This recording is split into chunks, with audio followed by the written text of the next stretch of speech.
un coureur, Patrick. Un coureur est tombé dans le ravin, Patrick. Sur notre gauche. Un coureur est tombé. Un coureur est tombé. Il s'agit d'un coureur. Attendez, je vais regarder descendre de ma moto. Oui, je vais attendre. Je regarde si Alex Zoule. Avec l'attaquant de Schleck, là, c'est Nibali, le premier à sauter dans sa roue. Frank Schleck est juste derrière. Et Alberto Contador qui vient de partir. Lance Armstrong est lâché. Lance Armstrong est lâché.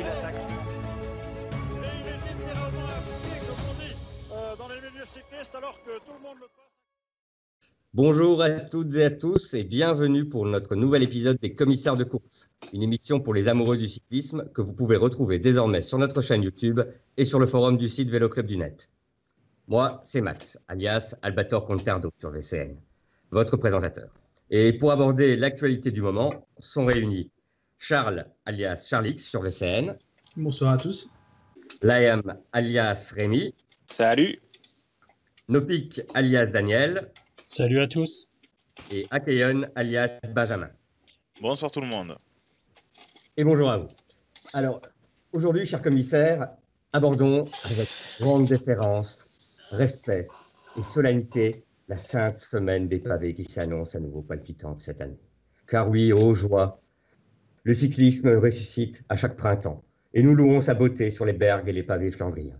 Amen. Oui. C'est donc en lien avec la première question que je voulais vous poser, c'est beaucoup considèrent que cette semaine qui s'annonce pour les suiveurs est le meilleur moment de l'année cycliste. Alors, est-ce que c'est maintenant devenu un lieu commun? Est-ce que c'est un peu trop fort maintenant comme affirmation déjà? Parce qu'il y a quand même beaucoup d'autres courses le reste de l'année encore, notamment les grands tours. Voilà, est-ce que cette remarque inspire quelqu'un? Je ne sais pas, Benjamin, tu veux intervenir là-dessus, par exemple? Eh bien, écoute, oui, je vais commencer. Donc, si je comprends tout à fait les personnes qui parlent de cela. Moi, personnellement, j'ai hâte d'y être. Ah, ben écoute, moi aussi, même si j'ai un peu moins de passion aujourd'hui pour le Tour des Flandres, notamment à cause de leur politique, mais pour moi, ce n'est pas la semaine que j'attends le plus dans la saison. En bon français, pour ma part, la semaine que j'entendrai toujours le plus, c'est celle qui précède, celle qui contient la première étape de montagne du Tour de France. Ça a toujours été comme ça depuis que j'ai 10 ans et que je suis le cyclisme et ça le restera. Ah d'accord, la Sky n'arrive pas à gâcher encore cette petite, comment dire, crispation, cette petite fébrilité qui arrive au moment de la première étape de montagne. C'est tout ça que fait encore. Mais Armstrong n'a pas réussi, la Sky ne réussira pas non plus. J'ai toujours espoir qu'il y ait un basculement de hiérarchie et pourtant, Dieu sait que j'ai souffert à la Pierre-Saint-Martin, sur la descente du col d'Aspin, et etc. Mais pour moi, voilà, j'aime les classiques flandriennes, mais ça ne vaut pas, et je crois que pour moi, ça ne vaudra jamais les étapes de montagne qui sont pourtant bien plus chiantes à suivre. Mais pour moi, j'ai un stress, j'ai une passion que je ne retrouve pas autant sur les classiques pavés. Et si je devais choisir dans les classiques pavés, j'ai quand même une préférence pour Paris-Roubaix et cette approche du premier secteur qu'on a la chance de voir à la télé maintenant. D'accord. Donc assez cocorico là dans cette approche. Mais alors je suis le seul à attendre vraiment cette semaine avec impatience? Non, vraiment? Non, moi aussi. Ah. Et c'est d'assez loin pour moi la plus belle semaine du calendrier et les plus belles courses. Alors pas que les deux monuments que sont le Tour des Flandres et Paris-Roubaix, mais du Het Nieuwsblad jusqu'à Paris-Roubaix, ouais, c'est d'assez loin la plus belle période du vélo de l'année pour moi, avec des courses qui se lancent tôt, des coureurs qui prennent leurs responsabilités sur des parcours et dans des paysages que j'apprécie particulièrement. Je trouve aussi que ce sont les courses qui sont les mieux dessinées et les mieux construites en termes de parcours et qui favorisent justement ces courses de mouvement. Donc moi je me régale, même quand il n'y a pas trop de mouvement comme sur le Het Nieuwsblad. Je sais que la course a été un petit peu critiquée. Moi je prends beaucoup de plaisir à voir le peloton déambuler sur les petites routes sinueuses, voir la nervosité, les coureurs remonter, etc. Donc non, pour moi il n'y a pas aussi intense que ces courses-là, les courses des Flandres. Alors, moi, la chose que je me demande, c'est vraiment, enfin, c'est pareil, comme je dis, j'ai parlé de semaine sainte, de respect et de déférence par rapport à cette semaine. C'est vraiment des courses avec des scénarios toujours intéressants, où souvent la course se lance de loin, où on l'a souvent dit, c'est l'élastique est tendu dès le début, et ce temps, au fur et à mesure, on ne sait jamais vraiment dans quel sens ça va passer. Ça donne des scénarios toujours intéressants, mais est-ce que c'est pas parce que aussi les autres courses sont devenues peut-être plus stéréotypées? Oui, Charles? Oui, alors moi je voulais rebondir un peu sur ce qu'avait dit Benjamin. Enfin, pareil que lui, j'adore vraiment les Flandriennes. Je trouve que c'est une période de vélo super excitante, et j'aimerais d'ailleurs qu'il y ait une deuxième période flandrienne en fin de saison, ça serait assez génial. Mais d'un autre côté, je trouve qu'il n'y a vraiment rien qui remplace le Tour de France, quoi. Cette passion, cette attente dont parlait Benjamin, avant la première étape de montagne, c'est quelque chose en termes d'intensité dans les émotions que personnellement, je retrouve à aucun autre moment dans la saison. Et j'ai beau râler contre le Tour de France quand il se passe rien, quand c'est pénible, et qu'on espère qu'il y ait du spectacle. Et je reconnais très volontiers qu'il y a plus de spectacle sur les Flandriennes, mais jamais rien remplacera le Tour. Pour moi, c'est quelque chose. C'est la même chose, et d'ailleurs, on va réconcilier un peu tout le monde en disant que je crois qu'on va tous être en grande attente de la 9e étape du Tour de France, celle des pavés, parce que il y aura la course pour la victoire d'étape, un scénario de course qui sera sans doute intéressant, mais il y aura également le suivi du placement et de la course des leaders pour le classement général. Alors ça, c'est quelque chose effectivement qu'on ne retrouve pas sur les classiques pavés. On n'a pas les mêmes noms qui reviennent toujours forcément. Et d'ailleurs, pour ceux qui suivent le cyclisme principalement sur le Tour de France, si vous leur demandez de citer des noms flandriens, la plupart auront bien du mal. C'est un peu dommage aussi parfois. Mais même ces étapes pavées du Tour de France, bon, à part celle de 2014 qui était exceptionnelle, surtout grâce à la météo, n'offrent pas en général le même scénario débridé qu'on retrouve sur les Flandriennes classiques. Pour moi, c'est pas tout à fait quand même le même type de scénario. Les enjeux sont pas les mêmes, c'est vrai aussi.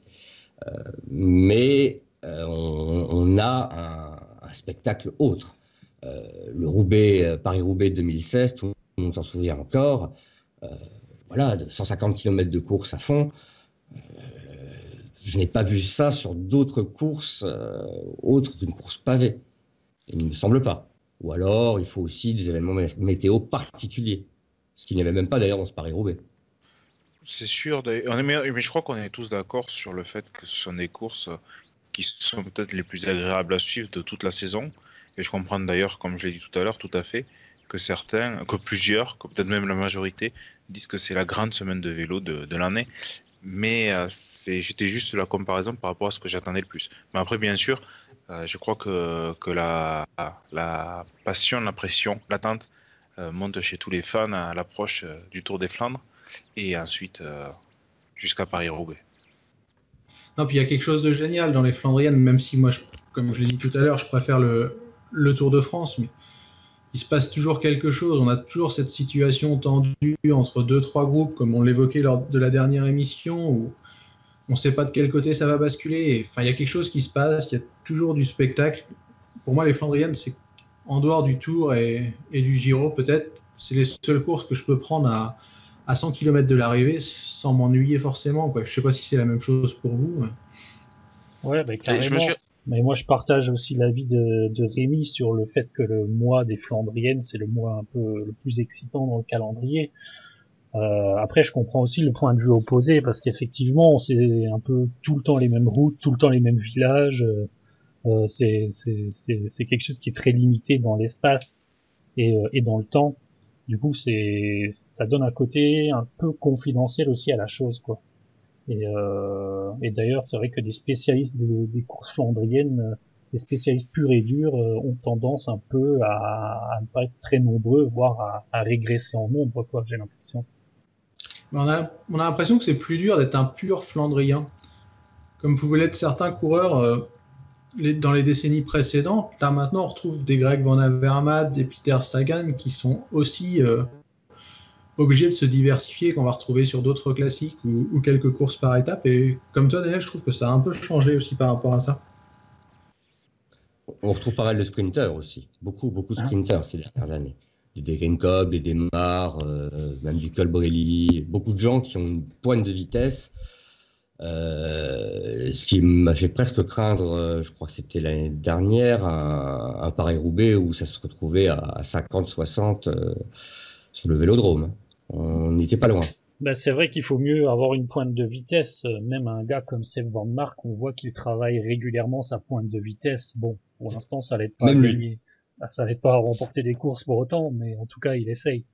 Et bon, pour remonter un peu dans le temps, Bonnen et Cancellara avaient aussi des spécialisations par ailleurs, pas seulement flandriennes. Donc c'est vrai que j'ai l'impression que les coureurs purement orientés flandriennes sont un peu plus limités à des équipes de Continental Pro, ou bien qu'ils ont du mal à faire une carrière pleine dans ce domaine-là, parce que c'est vrai que c'est assez limité dans le temps, comme je disais. Et dans le meilleur des cas, pour s'imposer dans une équipe World Tour, il faut quand même avoir des qualités d'équipier très très solides, quoi. Par exemple, un Marcus Burghardt ou quelqu'un comme ça, c'est bon. Voilà, c'est une référence sur les Flandriennes et c'est un équipier très très très valeureux et très très apprécié. Est-ce que ça serait pas Seb Van Mark, du coup, le dernier Flandrien? Bah, c'est vrai que c'est le premier nom qui vient à l'esprit. Hein. Après, les Olivier autres... Neysen peut-être également... Terpstra. Bon. Oui, Terpstra. Yves Lampaert. On est un peu dans les vieux. Aujourd'hui. Lampaert, c'est un bon rouleur. Hein. Ouais. Un bon contre. Wout van Aert. Oui, Van Aert vient du cyclo, donc c'est déjà encore aussi notre branche. Mais c'est vrai qu'il il y en a quelques-uns, mais plus beaucoup. On a l'impression effectivement que ça a tendance à se raréfier. Alors peut-être à cause aussi de l'évolution du calendrier, des points World Tour, qui font que finalement, justement, il faut réussir à avoir une gamme peut-être un peu plus large dans ses capacités et puis pouvoir être opérationnel toute l'année. Parce que bon, Van Mark, on l'entend beaucoup cette période-là. La deuxième période de l'année, à part un peu sur les Noco Tours, on l'entend beaucoup moins. C'est un peu dommage.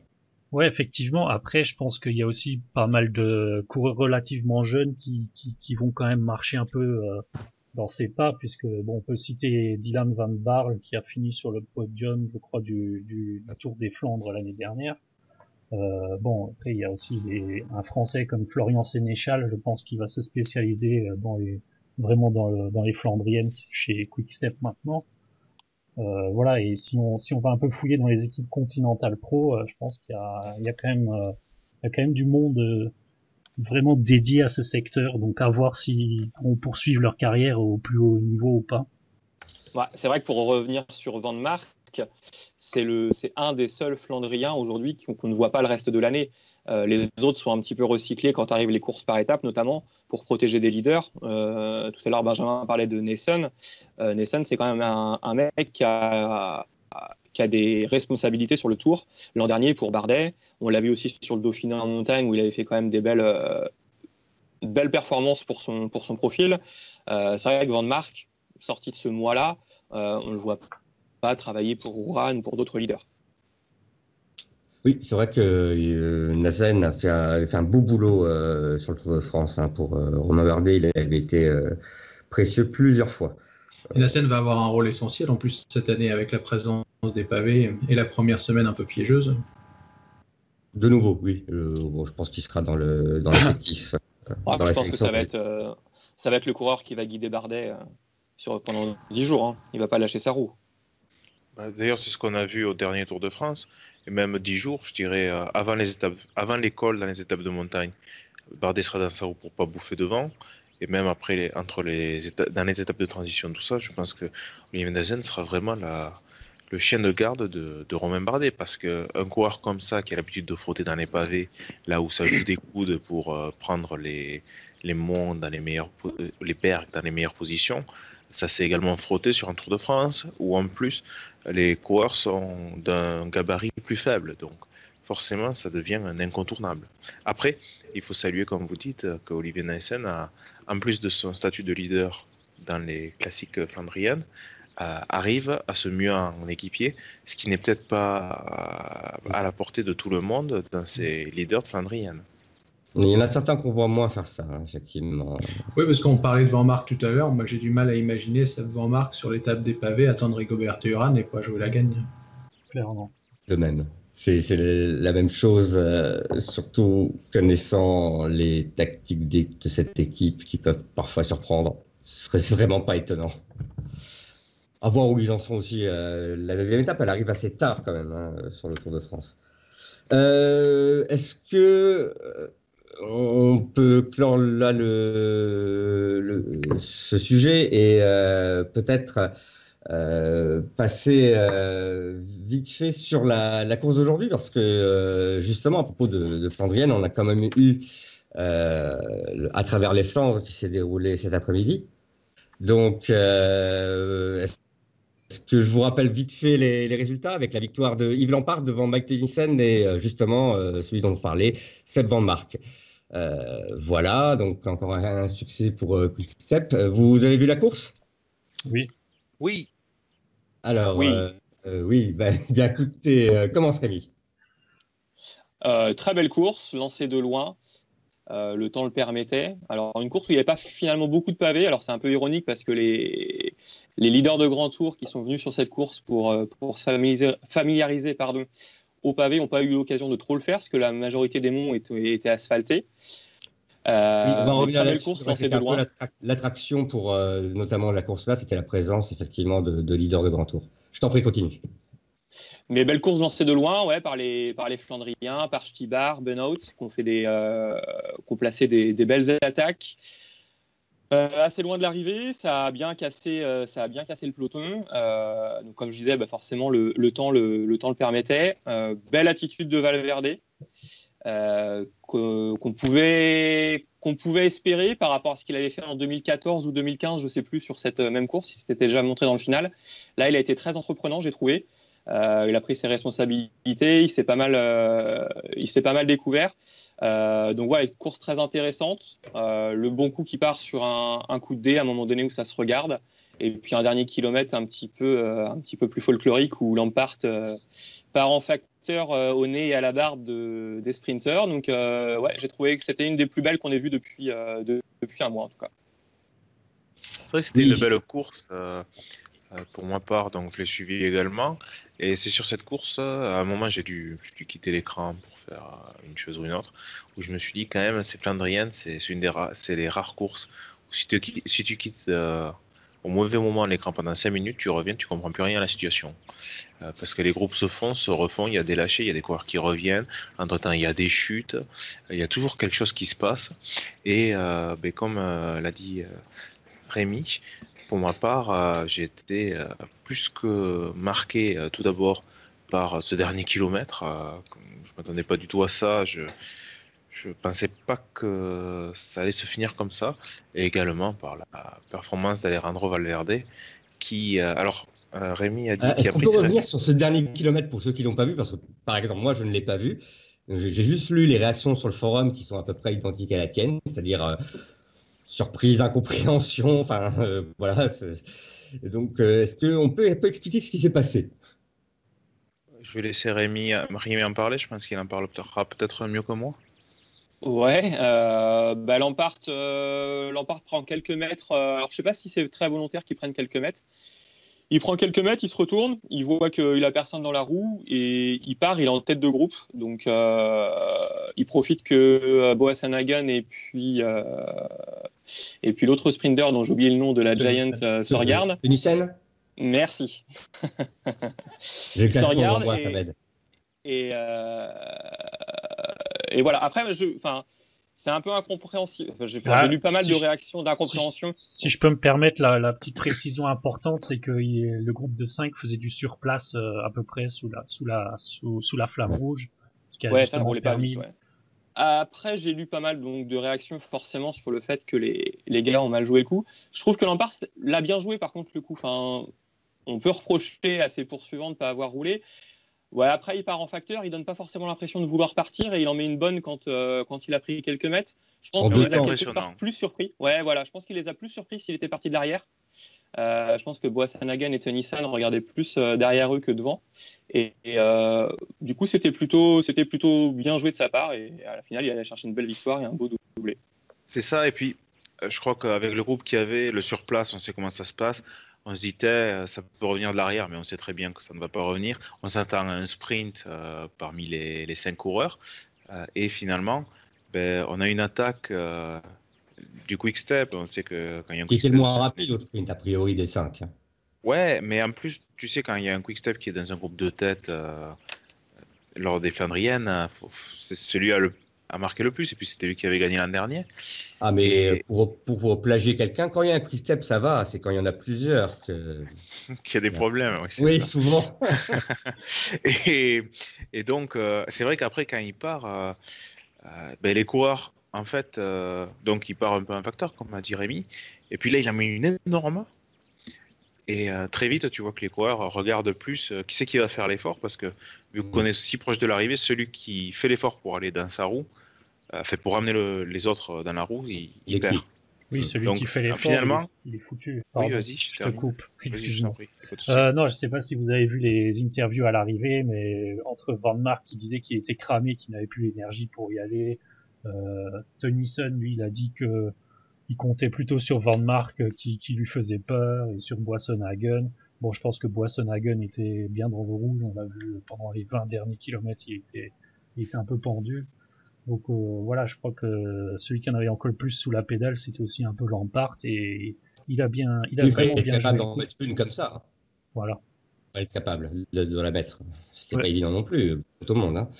Oui, Charles, tu voulais dire quelque chose tout à l'heure. Je ne sais pas si c'est encore d'actualité. Oui, c'est encore d'actualité. Je ne vais pas revenir sur le dernier kilomètre parce que je pense que les gars ont un peu résumé la pensée de tout le monde. Je voulais juste revenir sur Alejandro Valverde. Je l'ai trouvé vraiment intéressant et séduisant aujourd'hui.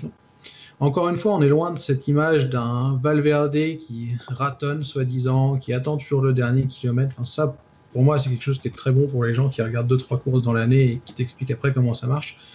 Mais encore une fois, on a vu un Valverde offensif qui attaque de loin. Il a peut-être fait une erreur d'ailleurs en étant si offensif, parce qu'au final, il était complètement cramé dans le final et on voyait que dans les derniers faux plats, il avait vraiment du mal à tenir les roues. Malgré son passé, je sais que c'est quelqu'un qui est assez controversé, mais je trouve que c'est un coureur qui fait vraiment honneur aux courses auxquelles il participe. Il ne va pas se cacher dans le peloton. S'il prend le départ d'une épreuve, c'est vraiment pour jouer la gagne. Et je trouve ça vraiment intéressant. Enfin, c'est un coureur que j'apprécie. Peut-être trop fait, parce que bon, il n'était pas non plus... faut reconnaître qu'il est un peu jeune et tendre, malgré ses 38 ans sur ce type de terrain. Apparemment, c'est peut-être pour ça aussi qu'il a peut-être mal géré ses efforts et sa fatigue sur la fin. Mais c'est vrai que 11e sans préparation particulière sur ce type de course, c'est déjà pas mal. Mais après, il faut nuancer. Vous l'avez dit vous-même dès le début en présentant cette course. Elle n'avait pas beaucoup de secteurs pavés. Je crois que Valverde, il s'est surtout fait plaisir. Je me rappelle hier, Romain Bardet qui disait qu'il venait en toute humilité. Et avec un maximum de plaisir, je crois qu'Alejandro Valverde il est venu, il a vu qu'il avait l'opportunité d'attaquer, il se fait plaisir. Après, pour revenir sur le personnage controversé d'Alejandro Valverde, pour moi, il y a deux Alejandro Valverde. Tout d'abord, immense respect pour le coureur polyvalent qu'il est, et surtout encore plus depuis qu'il est revenu de cette terrible blessure où je ne pensais pas du tout qu'il pourrait revenir à ce niveau. D'ailleurs, je l'ai pris dans le jeu du forum. Le CQ ranking à l'envers où il faut prendre les coureurs qui marqueront le moins de points. Quelle brillante idée. Mais après, on doit revenir sur Alejandro Valverde et ses affaires passées avec l'affaire Puerto, tout ça. Moi, je suis désolé. Alors, souvent, on me dit Benjamin, tu es rabat-joie de chaque fois revenir sur ça. Mais moi, je peux pas faire comme si c'était. Non, c'est quelque chose qu'on peut pas occulter, ça c'est sûr. Donc du coup, c'est vraiment paradoxal. D'un côté, il y a un grand respect pour le coureur qui respecte les épreuves, qui est polyvalent, on a l'impression qu'il peut presque jouer la gagne partout. Et comme tu dis, Charles, contrairement à ce qu'on dit souvent, qui n'est finalement pas si raton que ça et qui ose attaquer. Hein. D'ailleurs, peut-être de plus en plus maintenant. Mais de l'autre, il y a quelque chose que je peux pas oublier. Je sais pas ce que tu en penses, Max. Toi je suis un peu comme toi. Après, c'est parce que j'ai vécu certaines années en suivant plus le vélo que d'autres, et c'était aussi les années où voilà, c'est tombé sur Valverde à ce moment-là. Donc ça m'a peut-être plus marqué que d'autres. J'ai du mal à oublier certaines choses. J'avais un peu le même problème avec Contador, qui voilà, je préférais voir courir comme en perdant magnifique, souvent second sur les courses ces dernières années, mais qui était très agréable à voir. J'avais quand même toujours cette arrière-pensée derrière de ces 2 ans, non, il a pris 1 an, je crois, lui seulement, je ne sais plus. Bref, sa suspension, et voilà, ça reste toujours dans un coin de la tête. De toute façon, c'est le problème de notre sport. Après, ça n'empêche pas d'apprécier les courses. Mais disons qu'au moment où on doit faire le bilan et réfléchir un peu sur ce qu'on a vu, c'est toujours bien de garder certaines choses dans le coin de la tête quand même. Ouais, faut pas être dupe. À l'inverse de ce qu'on a vu pour Contador à la Vuelta dernière, par exemple.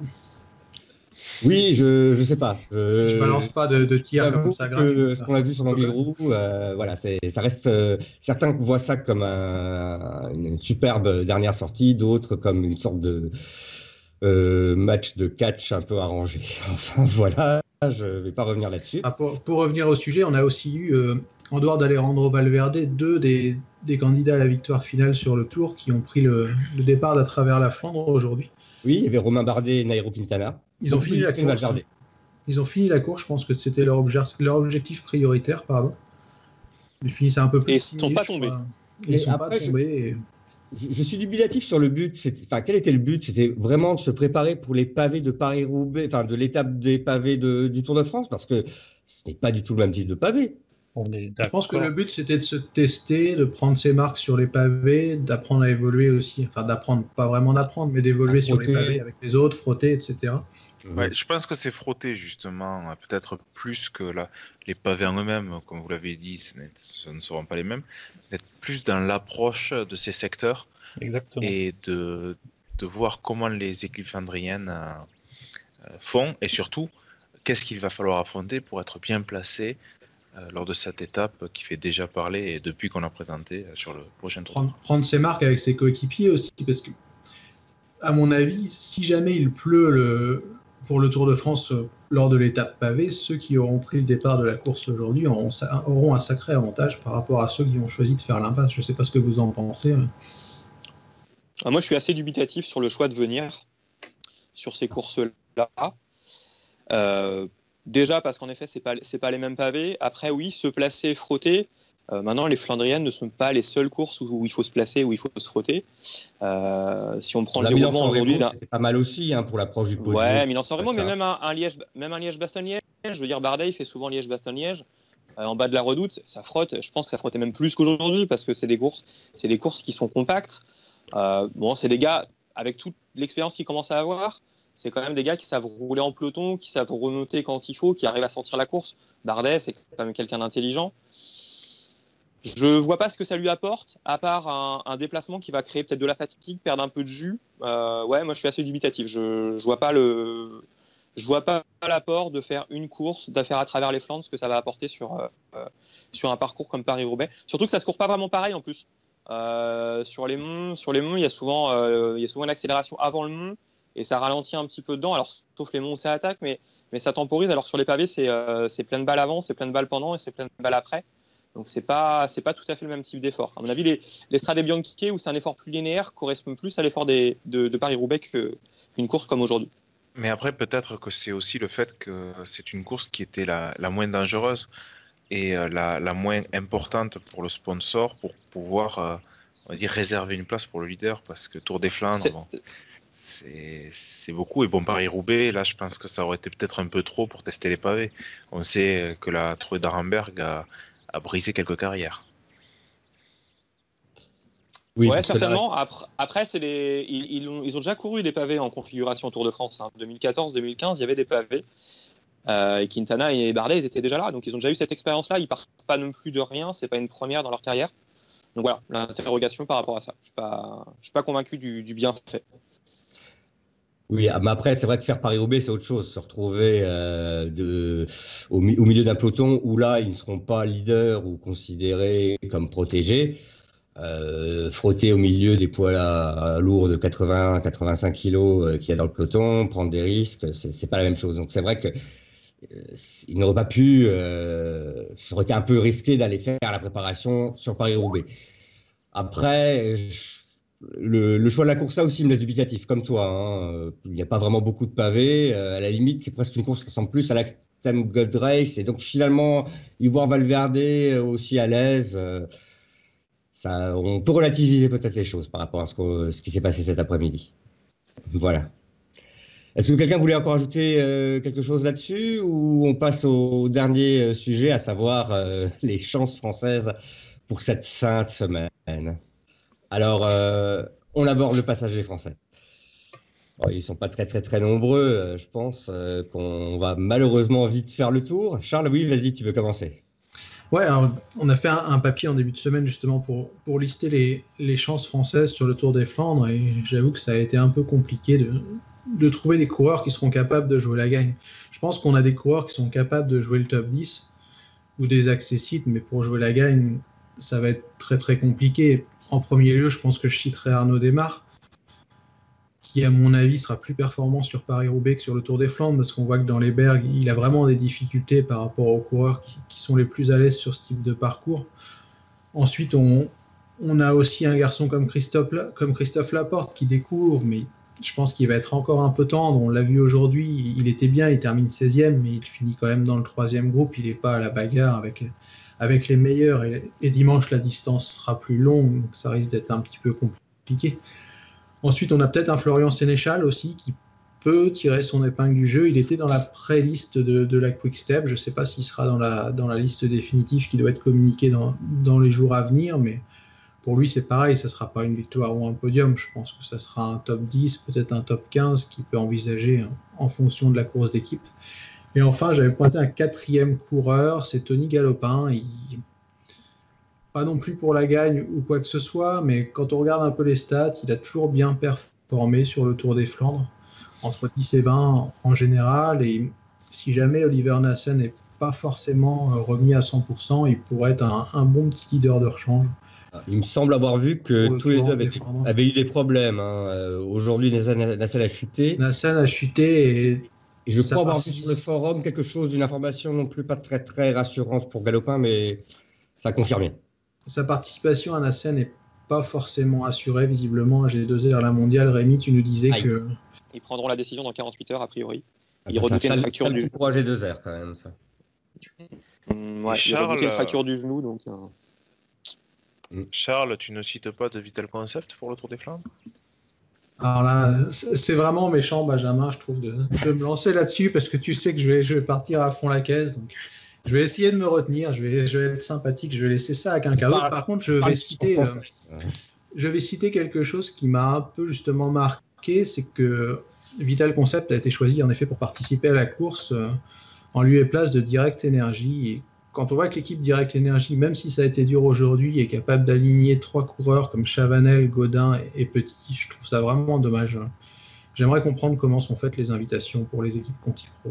Après, on peut pas non plus dire que les Direct Energy soient tonitruants ces derniers temps sur les Flandriennes, malheureusement. Aujourd'hui, non, mais c'est nos courses, je crois, où ils ont été bien. Il y avait le Grand Prix Samin. Le Samin, pardon. Ouais. Le Samin, pardon. Et si je peux rajouter un petit mot sur les Français, bon, je suis pas persuadé qu'il sera au départ, mais c'est juste un Jules de l'équipe belge Wallonie-Bruxelles Aquaprotect Véran classique. Il fait une belle saison des Flandriennes, bon, en second rideau. Voilà, donc si jamais son équipe l'aligne, il pourrait aussi finir autour de la 20e, 30e position sur ce rond devant Blindron. Voilà. Et c'est ça qui est un peu curieux. Enfin, toi, Rémi, qui suis vraiment bien les Flandriennes, je me demande vraiment pourquoi, comparé à d'autres secteurs, on n'arrive pas à avoir un coureur qui est capable pas de jouer la gagne, mais même un podium. Là, aujourd'hui, je pense qu'on est tous d'accord, on ne voit pas un seul Français qui est capable de jouer un podium dimanche. Sauf circonstances particulières. Ouais, sauf circonstances particulières. Démare a fait les choix de carrière, en tout cas, pour essayer de briller sur ces courses-là. Il le fait sur les classiques un peu moins durs. Il le fait sur une Bruxelles-Kurn, sur Grand Wevelgem. Après, en effet, j'y crois pas trop pour dimanche, pour le Tour des Flandres. Laporte m'a l'air de mieux passer les monts que Démare. Il l'a montré au Kemmel dimanche. Aujourd'hui encore, il était pas mal dans les monts. Après, il manque un peu d'endurance. Ils ont un peu les qualités inverses, c'est-à-dire que Démare me semble plus endurant que Laporte, mais a du mal sur les enchaînements. Laporte, c'est un peu l'inverse. Je le trouve qu'il passe bien les bosses, mais dans le final aujourd'hui, il s'est un peu tassé. Après, on a eu Chavanel quand même, qui avait le niveau, je pense, pour faire plus régulièrement des podiums ou des top 5, peut-être de manière plus humble. Au moment où il était chez Ethics, il roulait pour Bonnen, c'était aussi un choix de carrière de sa part. Le vainqueur à mon sens, les Flandres 2011 quand même. Exactement. À mon sens, Chavanel, ça reste quand même la meilleure carte pour le Tour des Flandres, et il n'y est pas.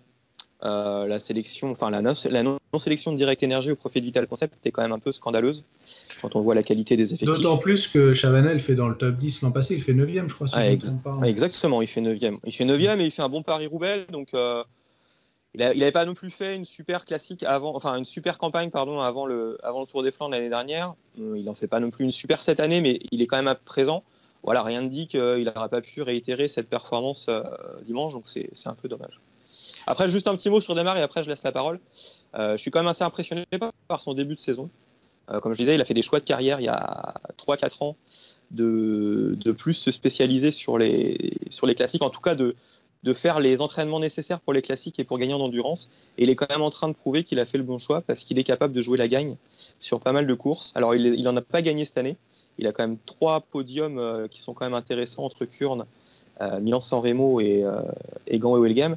Et quand on fait un peu le point de son profil et qu'on veut hiérarchiser, si on veut hiérarchiser par exemple les sprinters, c'est quand même un mec aujourd'hui qui est dans le tiers 1 des meilleurs sprinters du monde et dans le tiers 1 des meilleurs Flandriens du monde aussi. Alors peut-être pas de là à jouer la gagne, mais en tout cas en deuxième rideau sur l'ensemble du mois de classique. Donc c'est quand même, moi il m'impressionne. Autant j'y crois pas trop pour le Tour des Flandres, autant je me dis quand même qu'il se donne les moyens pour gagner un jour Paris-Roubaix avec circonstances favorables, mais il donne de l'espoir en tout cas. Arnaud Démare, il est quand même sixième en 2017, donc aux portes tout près du premier groupe qui se joue la gagne. Charles, tu voulais dire quelque chose? Ouais, je me posais une question justement par rapport à Arnaud Démare. Enfin, je suis complètement d'accord avec Rémi sur la qualité de son début de saison. Je m'interrogeais sur le fait de peut-être participer à moins de classiques flandriennes. Il a pris le départ de l'E3, il va prendre le départ du Tour des Flandres. Est-ce qu'au final, il ne devrait pas se concentrer à 100% sur les courses qui ont le plus de chances d'arriver au sprint? Tu parlais de Kurn, de Gand Wevelgem, de Roubaix qui va vite arriver également. Et c'était une interrogation que j'avais, est-ce qu'il ne devrait pas se préserver un petit peu et se concentrer sur les courses qu'il peut vraiment gagner? Pour moi, il ressemble d'une certaine façon à Alexander Kristoff, qui arrive finalement à boucler un calendrier en fin de saison très solide, en étant performant à peu près partout, y compris sur les classiques. On voit que comme Kristoff, c'est pas le plus rapide en vitesse pure, il y a des sprinters un tout petit peu plus rapides, mais comme disait Rémi, oui, il est endurant. Si la course dépasse les 200 km, il va monter dans la hiérarchie mécaniquement. Pour moi, par exemple, à Milan-San Remo, on le voit, il prend un abonnement dans le top 5, on le reverra encore les années suivantes jouer la gagne. Pour les pavés eux-mêmes, par contre, c'est vrai que le Tour des Flandres, c'est un exercice particulier, mais c'est surtout à cause des monts.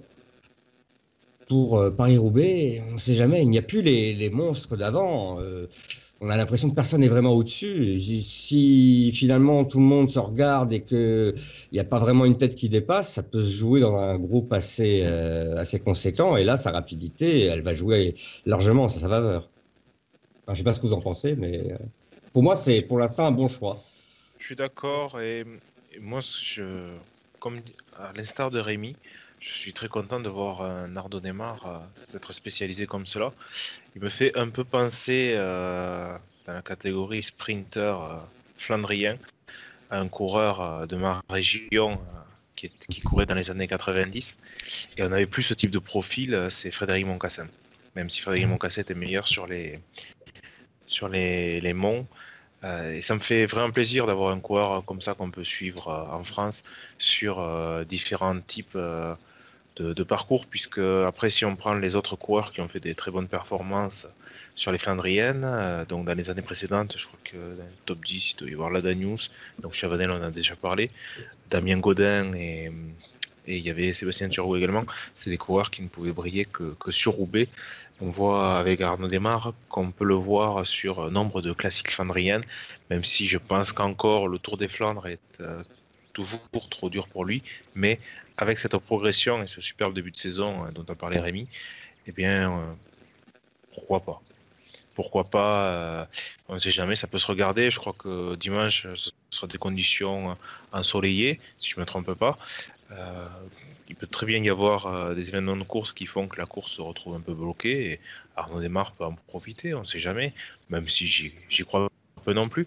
Par contre, il y a un coureur... Plus pour Roubaix que pour le Tour des Flandres. Ah oui, clairement. Mais un autre coureur que j'attends plus sur Roubaix, mais qui va peut-être faire le Tour des Flandres avec Cofidis, c'est Hugo Hofstetter, qui me tarde de voir. Il a fait second du Grand Prix de Denain où il y avait quelques pavés. Il a fait 8e à La Panne, 3e à Nocker à Coers. Écoutez, ce jeune coureur, donc à défaut d'avoir un coureur français qui peut véritablement jouer la gagne, il me tarde de voir les jeunes Français, comment ils vont se débrouiller. Alors j'ai lancé tout à l'heure Charles sur Vital Concept méchamment, mais malheureusement quand je regarde l'équipe, je ne vois pas trop qui c'est qu'on peut suivre. Peut-être Jérémy Lecros, mais après Julien Maurice et Joanne Lebon sont trop lourds, et Brian Cogard je n'y crois plus. Alors comme je te sentais venir quand même Benjamin, j'ai noté les meilleures performances de Vital Concept sur le Grand Prix E3 et sur Gand-Wevelgem. Quand même, il faut faire ses devoirs comme il faut. C'est un plaisir. Donc sur Gand-Wevelgem, la meilleure place pour Vital Concept, c'est 57e et 68e sur le Grand Prix E3. Et plutôt pas mal dans la ouais, non, mais alors maintenant plus sérieusement, on va éviter de un peu trop troller, mais pour moi c'est une erreur monumentale. Tout d'abord des organisateurs, mais surtout de l'équipe et des choix du directeur sportif, enfin de ceux qui choisissent les invitations, de mettre cette équipe sur les Flandriennes avec une équipe qui n'est de toute évidence pas prête. Et du coup, qui se retrouve avec ses meilleures cartes prises dans des courses où ils ne peuvent pas véritablement briller. Et du coup, ça appauvrit de notre côté les courses où ils devraient scorer pour une équipe dont c'est la première année et qui mise quasiment tout sur le sprint. Pour moi, c'était une très mauvaise décision qui, en plus, pour nous Français, nous coûte la présence d'une équipe comme Direct Energy, qui, même si elle n'a pas fait des résultats exceptionnels ces derniers temps, a tout simplement le potentiel bien au-delà de cette équipe. Et puis c'est toujours plus plaisant de voir des petits, des Chavanel, des Gaudin sur des pavés quelques jours à l'avance de Paris-Roubaix et qui peuvent même tenter des échappées de loin. Et puis surtout, moi j'aurais vraiment préféré voir un Lilian Calmejean se tester sur des courses dont il a parlé depuis quelques années, qu'il voulait absolument tester, découvrir. Plutôt que de voir une équipe, parce qu'il y a 3 ou 4 Belges, qui va viser le top 50 dans un bon jeu. Ouais, bien. Écoutez, je crois que c'est... Moi, je voudrais mentionner un dernier Français, je crois qu'on l'a un peu oublié, c'est Johan Ofredo, donc au sein de l'équipe Wanty. Pour l'instant, il fait une campagne très discrète, mais il me semble c'est dans ses habitudes.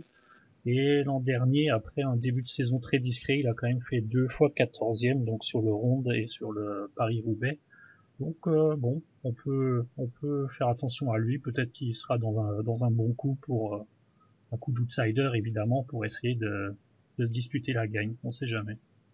Oui, clairement. Bon, de toute façon, c'est très bien. Les Français n'ont pas on va dire, de favoris sur le Ronde. Des outsiders, oui, quelques-uns, mais pour l'instant, on va dire, raisonnablement, on ne peut pas vraiment espérer mieux qu'un top 10. Voilà. Est-ce que là, je pense qu'on a cité tout le monde finalement pour cette course. Si jamais nous avons oublié des chances françaises, eh bien, on s'excuse par avance et on espère se faire surprendre. Voilà. Écoutez, je crois qu'on a fait à peu près le tour de la question, enfin, en tout cas de ce qu'on voulait dire durant le temps qui nous était imparti, parce qu'on pourrait encore en parler pendant des heures. Avant de clore l'émission, j'aimerais quand même juste que vous vous mouilliez un peu et allez, que chacun donne son petit pronostic et que chacun nous donne son petit podium. Charles? Alors moi je dirais avec Peter Sagan en vainqueur devant Tige Benoît et Philippe Gilbert. Un joli podium. Enfin, il y a du palmarès là sur le podium, c'est joli. Ok, très bien. Rémi? Je vais dire podium 100% belge, Gilbert devant Van Avermaet et Benoît. Ok. Benjamin? Alors, je vais dire en 3e position Arnaud Démarre, qui se fait battre au sprint par Peter Sagan, mais ils ne reviennent pas sur un échappé que personne n'avait vu venir, qui est le numéro 81, si j'ai la bonne start list, qui a gagné Milan-San Remo, Vincenzo Nibali. Alors d'ailleurs, si c'est ça qui se produit, la cote explosée. Mais voilà, allez, gigantesque cote. Oui, là, c'est vraiment une très grosse cote. C'est vrai que j'ai envie de rêver. Donc, il gagnerait comme ça les 3 monuments à la suite, hein, puisqu'il est le dernier vainqueur du Tour de Lombardie, qui vient de gagner Milan-San Remo, et il gagnerait à ce moment-là le Tour des Flandres, série en cours. Je crois que depuis Merckx, ça n'est pas arrivé. Enfin, Daniel, est-ce que tu as aussi un podium à nous donner? Je vais un peu être original, donc je vais parler de Stibar, de Vermote et de Stuyven, qui règlent les favoris. On ne cherchait pas à être forcément très original, hein. T'es sûr de ce podium, hein? Oui, je valide. Bon, celui de Benjamin est pas mal aussi, quand même. Très bien. Bah écoutez, le verdict dimanche en fin d'après-midi. Max, ton podium. Ne crois pas. Allez, on n'y échappe pas là. Il y a pensé. Très bien. Écoutez, moi non, je vais faire dans le classique. Je vois bien Peter Sagan qui a bien caché son jeu, qui s'est bien reposé cet après-midi. Devant Gilbert aussi, parce que, bon, mine de rien, il connaît son affaire. Et en 3e, Benoît. Allez. Voilà. Okay. Donc, je crois que c'est les noms qui reviennent le plus souvent quand même. Mais il n'y a pas de clair favori de toute façon de manière générale. Voilà, merci à tous de nous avoir suivis. Merci encore. Et vous pouvez nous retrouver donc sur notre chaîne YouTube. N'hésitez pas à y poster des commentaires ou à y laisser également un petit pouce bleu. Ça fait toujours plaisir. Ça nous encourage également à continuer. Donc voilà. Prenez soin de vous et à très bientôt pour un nouvel épisode. Au revoir. Au revoir.